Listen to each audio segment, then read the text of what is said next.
falar no decorrer da semana, nos grupos do WhatsApp, amém, e nos cultos.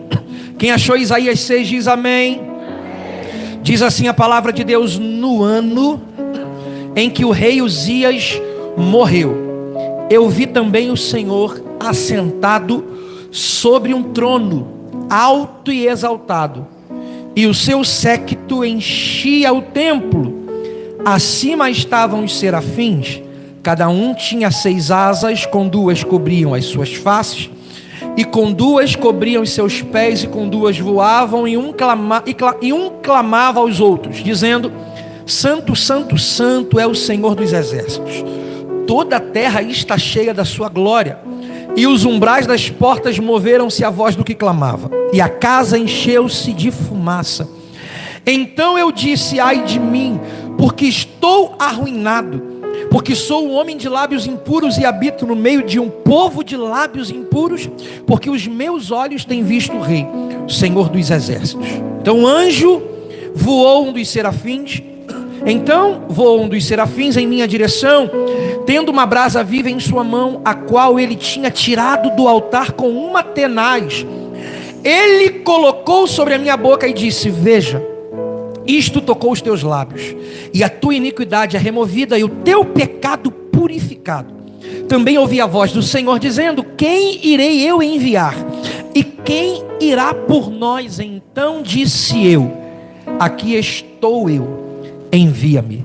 E ele disse: vai. Podeis assentar, amém?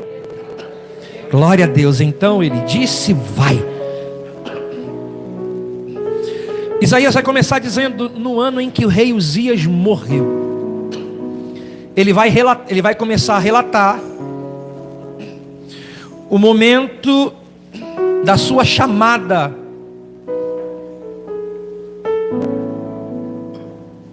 Meu toque, eu não vou sossegar enquanto eu não botar isso aqui. É toque, irmão, perdoa, tá? É coisa de velho. Ele vai dizer no ano da sua chamada. Ele vai dizer: foi no ano em que o rei Uzias morreu. Ele detalha o ano que o rei Uzias morreu, por volta de 740 a.C., aproximadamente 740 a 739. Foi o ano em que o Senhor, ele tem uma visão do Senhor sobre o trono, mas ele vai detalhar o ano em que o rei Uzias morreu. Tamanha foi a importância de Uzias, que ele vai detalhar: foi no ano em que o rei Uzias morreu. Eu vi o Senhor no alto e sublime trono. Quem estuda a Bíblia vai saber quem foi Uzias, a importância de Uzias. Uzias começa reinando muito bem. Com Uzias, o povo alcançou um poder bélico invejável. Uzias fez com que o seu exército, além de ser um exército poderoso, tivesse armas invejáveis. Isso tudo com Uzias.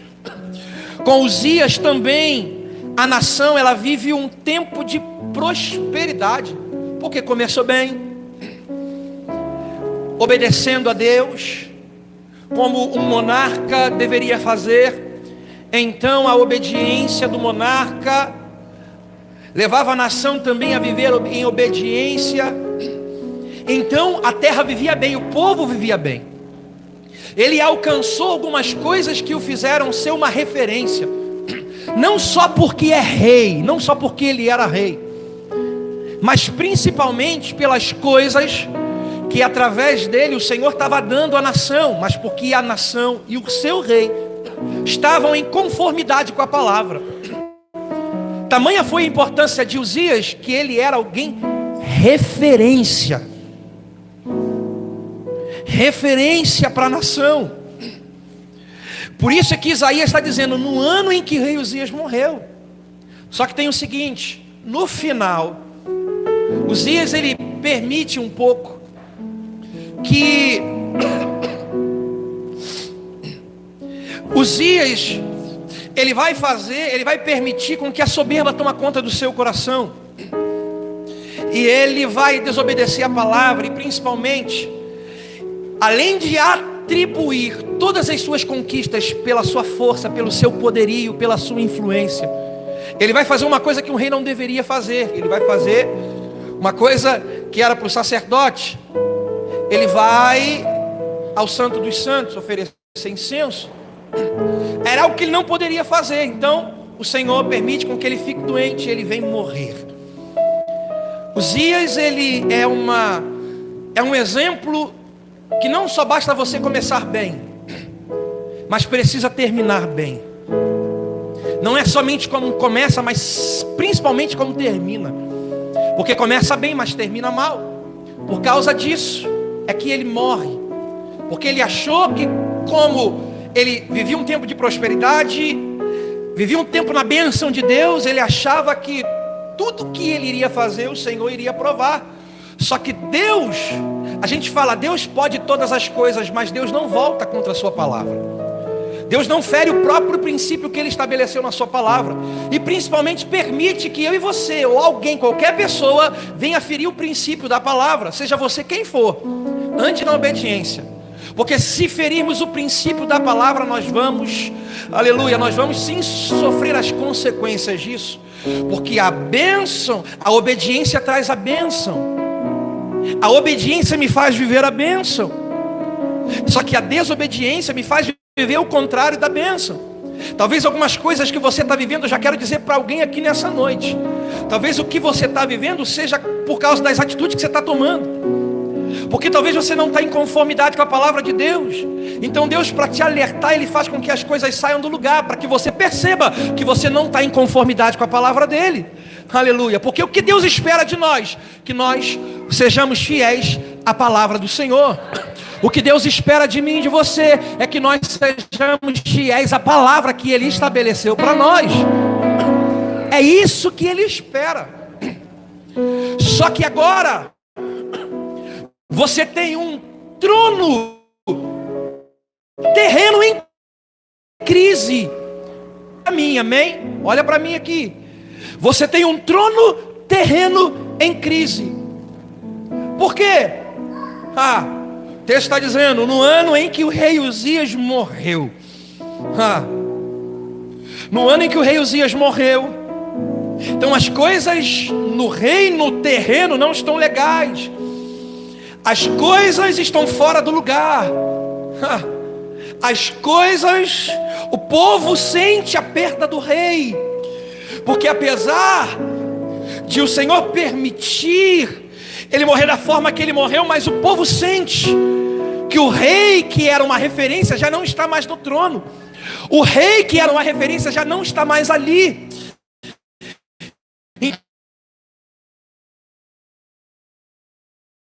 Em que nós, como é que a gente fica? A gente sente. Todo o reino sente por causa disso. Só isso vai dizer que no ano em que o rei Uzias morreu, ele disse: eu vi também o Senhor. Sabe o que é isso? No ano em que o rei Uzias morreu, ou seja, no ano em que a nação está vivendo uma perda terrena, algo nos céus vai começar a se mover na vida de Isaías. Aleluia. No ano em que o reino terreno é abalado, Deus está começando algo novo na nação e principalmente na vida de Isaías. Eles estão diante de uma significativa, mas Deus no céu está se movendo para começar algo novo na vida de um homem, querido, na vida de uma nação. Isso quer dizer algo lindo para mim e para você, querido, que mesmo mediante as nossas maiores perdas, mesmo mediante os nossos maiores fracassos, Deus, Ele não perdeu o poder de fazer algo novo na nossa história. Deus não perdeu e Ele não perde o poder de realizar, de começar algo novo na minha e na sua vida. Talvez você esteja se lamentando porque nesse ano vida, mas não estão mais. Talvez são decepções. Talvez você colocou a sua confiança em pessoas e essas pessoas te traíram, viraram as costas para você. Talvez foi um ente querido que você perdeu, mas Deus está dizendo para você, e você diz assim, querido, você diz assim, na igreja 2022 eles estão dizendo que é o ano de viver o novo de Deus, só que o que está acontecendo na minha vida são perdas, mas Deus manda dizer para alguém aqui nessa noite, o ano não acabou, querido, o seu 2022 2022 não vai ficar marcado pelas perdas, porque o seu ano de 2022 vai ficar marcado como recomeço de Deus na sua vida, mesmo mediante as marcas negativas que ficaram por causa dos acontecimentos. Deus manda dizer para a igreja nessa noite: tem algo novo para acontecer na sua vida. Aleluia! Glória a Deus! Seu ano não vai ficar marcado pelas perdas. Seu ano não vai ficar marcado pelas crises. Aleluia, o que vai ficar marcado é aquilo que Deus já está preparando para realizar na tua história, querido. Deus tem algo novo para realizar na sua vida. Quantos recebem isso nessa noite? Aleluia. Teu ano não vai ficar marcado pelas perdas. Deus tem algo novo, independente das crises, independente das adversidades. Deus tem algo novo, querida. Aleluia. Deus tem algo novo. Ele vai dizer: no ano em que o rei Uzias morreu, eu vi também o Senhor. No ano em que o rei Uzias morreu, ele está dizendo: o Senhor se revelou a mim.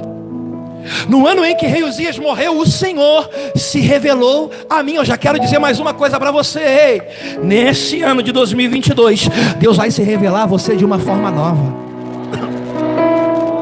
Deus vai se revelar a você de uma forma nova, querido. Não perca a expectativa do que Deus pode fazer. Não perca a fé do que Deus pode fazer. Ele diz: eu vi o Senhor se revelou a mim. O Senhor se revelou, não porque Isaías era uma pessoa especial, porque quando Deus se revela a alguém, ele se revela mediante alguns aspectos, que às vezes na nossa ignorância a gente acha: não, ele não vai se revelar para mim, eu não tenho importância, não. Deixa eu dizer uma coisa para você rapidamente, antes da gente prosseguir. Eu quero dizer 3 verdades, que quando Deus decide se revelar, primeiro, não é pela posição de alguém. Não é porque alguém ocupa uma posição que ele decide se revelar. Não, eu vou me revelar porque tal pessoa ocupa uma posição, não. Porque qual era a posição que Abraão tinha quando ele se revela a Abraão? Quando ele decide chamar Abraão. Quem era Abraão? Era Abrão. Quem era Abrão? Era casado com uma mulher que era estéril. Ele era de origem de povos pagãos. Quem era Moisés? Quando Deus decide se revelar a Moisés na sarça: Moisés, tira a sandália do pé, Moisés. Quem era Davi? Davi era um pastor de ovelha, mas ele decide se revelar a Davi através de um profeta descendo o óleo através da sua cabeça. Aleluia. Quem era Paulo? Paulo era perseguidor da igreja, mas Jesus se revela a Paulo. Quando Deus decide se revelar para você, não é por causa da sua posição, não é porque você é alguém ou porque você não é, não. Ele se revela a quem Ele quiser. Quando Ele se revela independente de quem você seja, querido. Aleluia.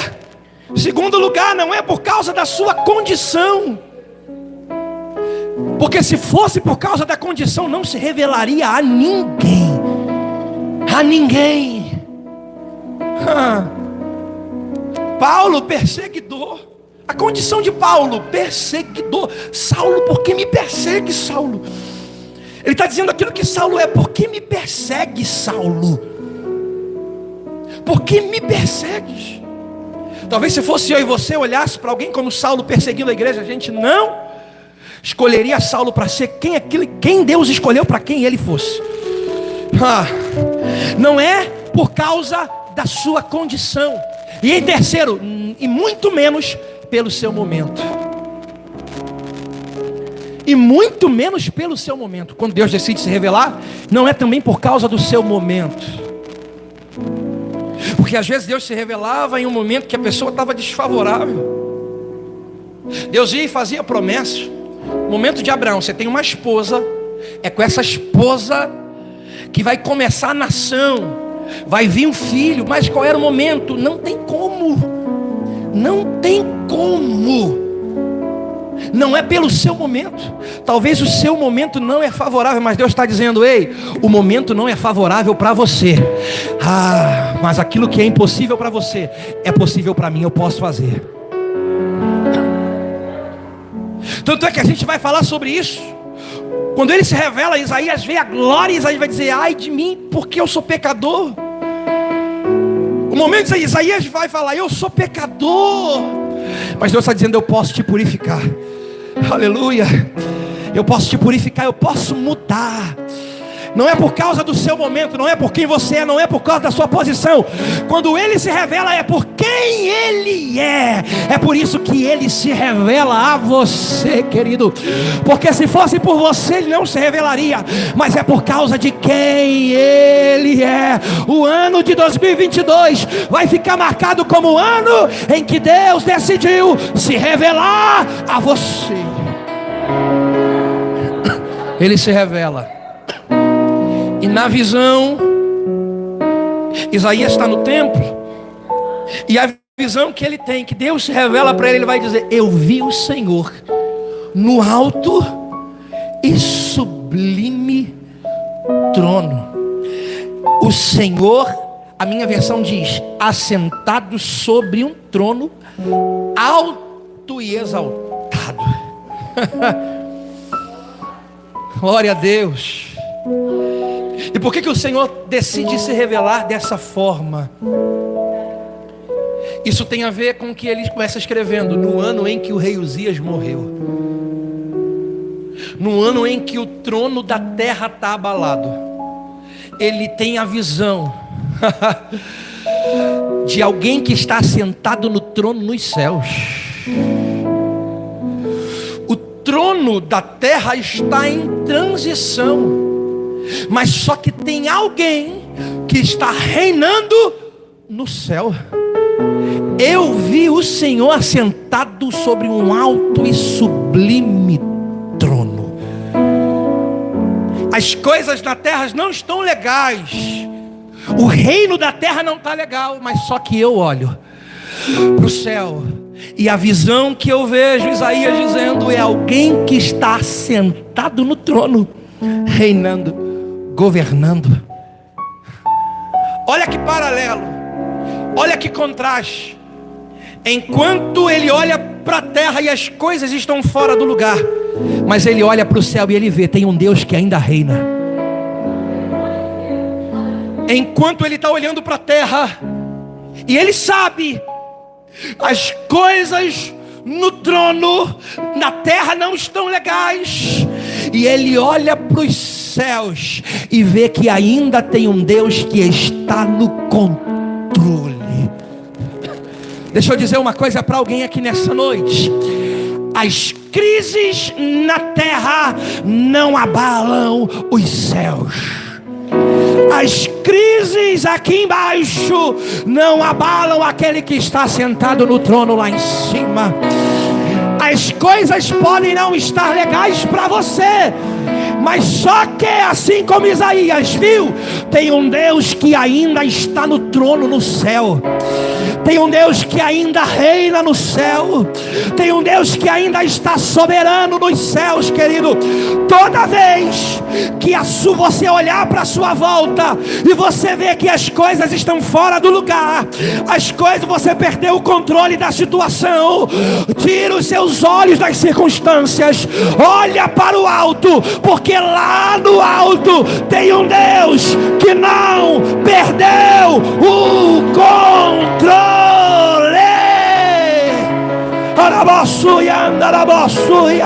Ele reina desde a eternidade até a eternidade, e o seu reino não terá fim. Tranquiliza o teu coração, querido. Ei, porque a crise que te abala não abala o teu Deus. Aquilo que te faz chorar não comove o teu Deus, querido. Ele continua o mesmo. Ele continua reinando. Ele continua governando.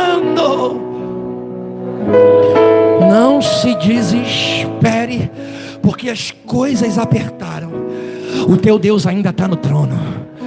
O teu Deus ainda continua governando. Ele tem a situação na palma das mãos dele.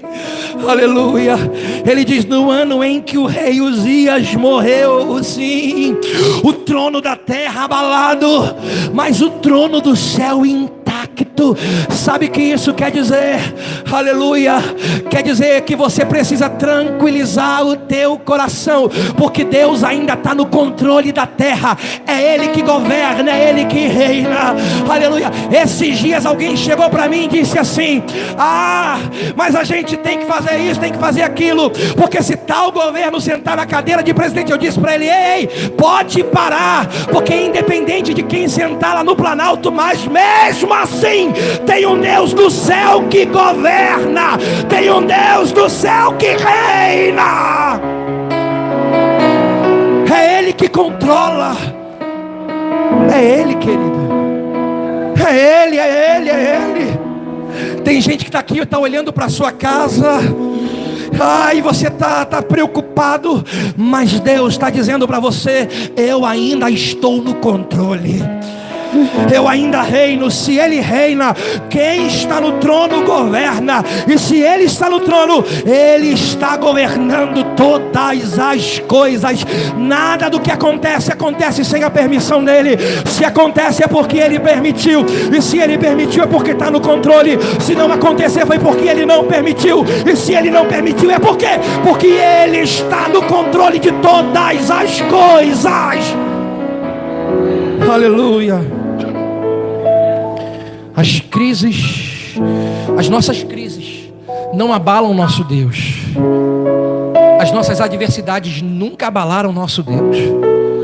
Nunca e nunca vai abalar, querida. Aleluia. Repita comigo: Deus da minha casa, o Deus da minha vida, Ele está no controle.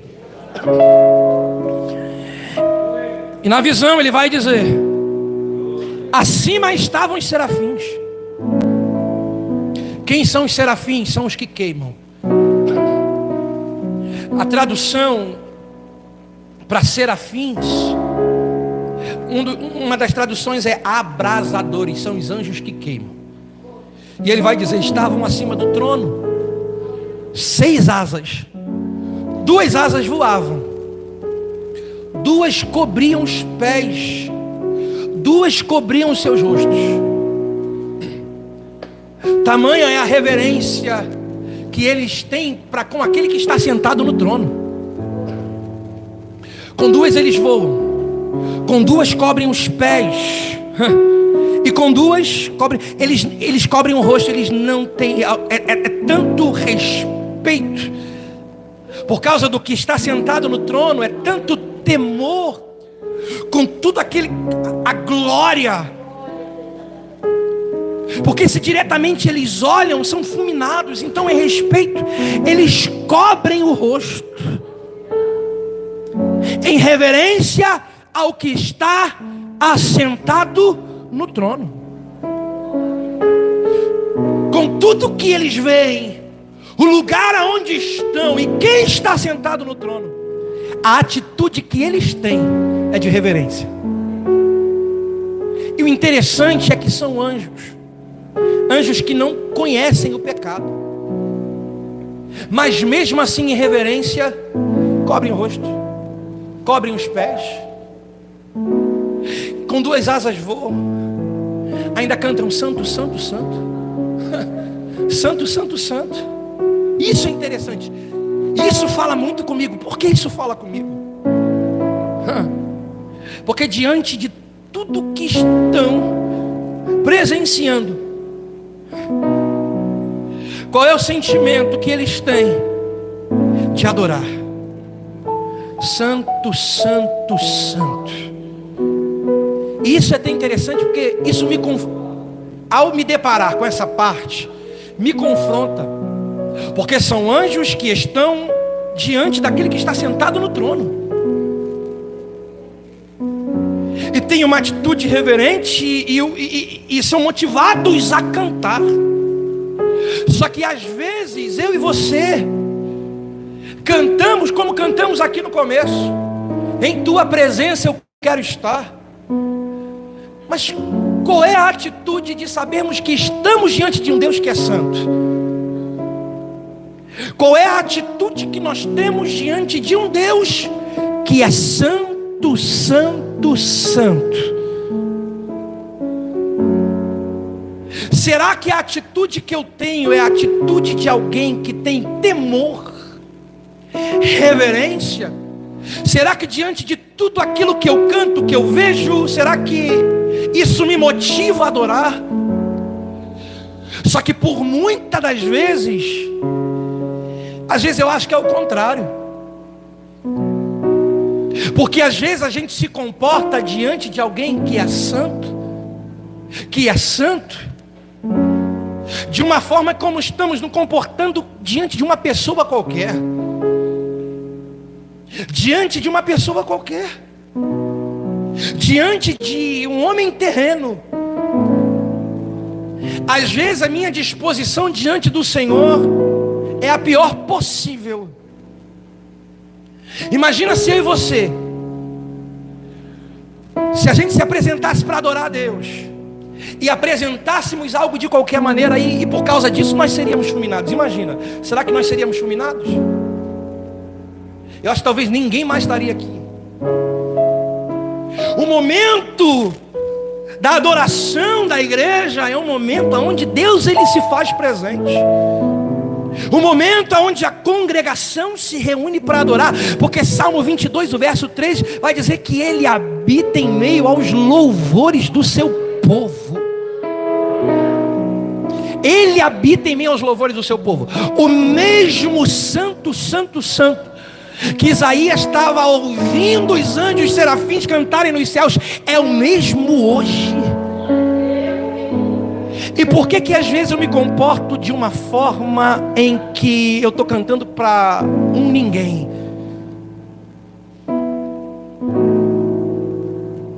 Por que às vezes eu me comporto como se eu estivesse cantando para qualquer um? Por que às vezes quando eu sirvo, parece que eu estou servindo a qualquer um? Eu sei que aperta um pouquinho, porque apertou em mim. Às vezes a nossa disposição, às vezes a gente canta uma coisa para Deus que não reflete aquilo que a gente sente por Ele. A gente diz que ama se entregando pela metade. A gente chega na casa de Deus de uma forma totalmente irreverente. O culto já começou, tem gente conversando. Tem gente que chega, me desculpa querido, tem gente que chega na igreja e parece estar no shopping.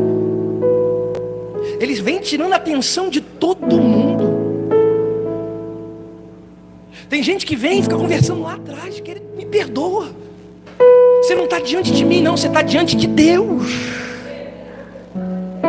Quando você louva, a gente não está aqui para motivar você para adorar, para a gente depois colocar um vídeo na rede social dizendo o culto foi uma bênção, não. A gente está aqui adorando a Deus. Quando você fica em pé na porta, quando você fica lá embaixo, quando você vai vigiar os banheiros, quando você está dando aula de escola dominical, quando você vem para a igreja, você está fazendo isso porque você está diante de Deus. Você está diante do Rei dos Reis. Você está diante do Senhor dos Senhores. Você não está diante de um pastor. Você não está diante de um juiz. Você está diante do Rei. É daquele que está sentado no trono. Eu digo que amo, mas só que em mim não tem reverência. Não é preciso, Deus está dizendo para a gente, Deus está dizendo para a igreja evangélica Monte Sinai do Boa Sul nessa noite: mude a sua atitude diante do Rei.